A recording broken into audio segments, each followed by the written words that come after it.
How to solve 3 to the power x is equal to 12. What is the value of x?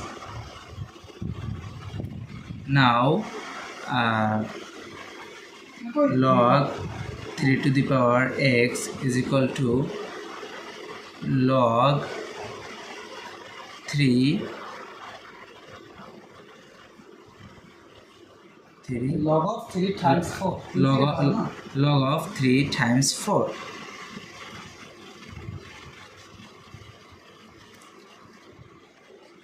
Log x log 3 is equal to log 3 plus log 4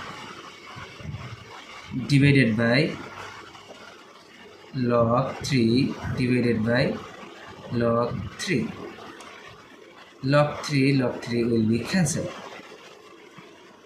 X is equal to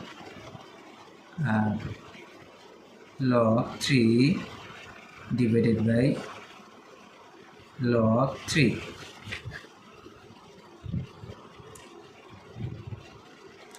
plus log 4 divided by log 3.